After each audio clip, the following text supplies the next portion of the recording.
We have live coverage for you tonight. Richard Solomon with families who experienced this chaos at one of the largest sporting events the city of Dallas hosts, with competitors being ordered to stop performances and get off the floor.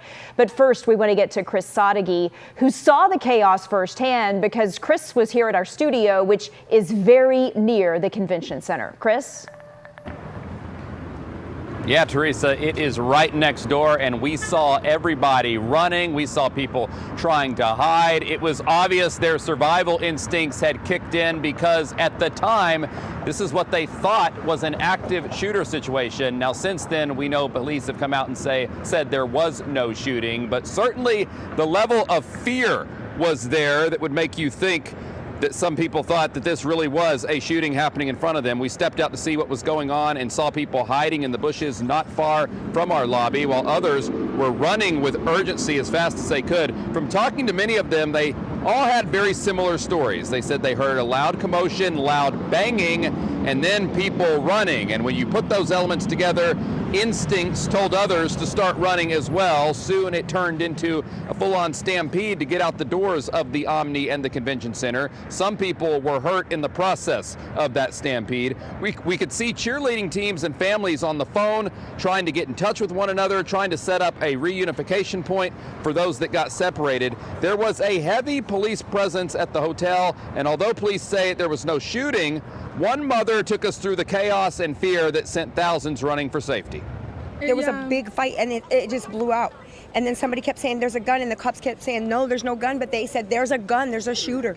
And so I had her, and the kids were already on their cheer for it, but people were everywhere. They were falling, shoes were everywhere, makeup, everything was everywhere.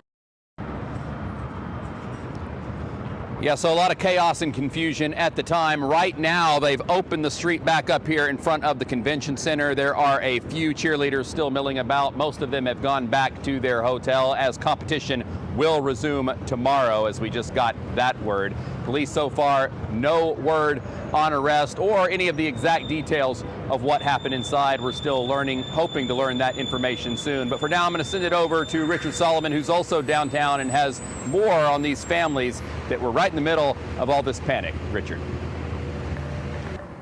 Yeah, Chris, I can tell you the fight, the chaos, it happened hours ago now. But after speaking with people all afternoon, even early this evening, the fear is still very much with them right now. DPD actually set up a reunification center that's up on Lamar Street, a couple blocks from where we're at now. We're standing on Commerce Street.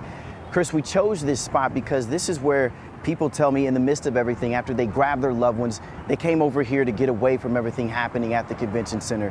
Now, I want you to look at some of this video. This is what we shot moments after everything erupted. Those I spoke with say they're just thankful that their loved ones are okay. Police say the sound was poles falling, but I'm told by people who were inside, they thought they were gunshots. The noise was so loud. Now, this is supposed to be a huge weekend here in Dallas, not only for the city, but the sport as well. Let me put this into perspective for you. The 2025 NCA All-Star National Championship is actually tabled as the largest cheer competition in history. We're talking more than 30,000 athletes from 43 different states and 9 countries. It's expected to generate $64 million. Now, we know organizers and police, they've canceled the competition for the rest of the day, and we just heard that things will pick back up tomorrow. But I spoke with a grandmother who was in the midst of everything happening, looking for her grandchild. It was pure chaos and panic. We heard the quick bang, just the quick popping noise, which people just started screaming, run, and that's what we did. Yeah. We ran and we got out of there as fast as we could.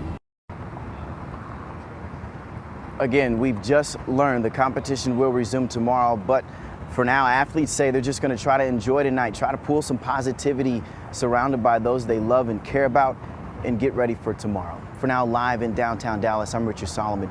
Teresa, back to you. Okay, Richard, thank you so much for your coverage tonight, and to 𝗡𝗁𝗔 as well. We are going to continue working to find out what might have led to the fight in the first place and whether there were any arrests.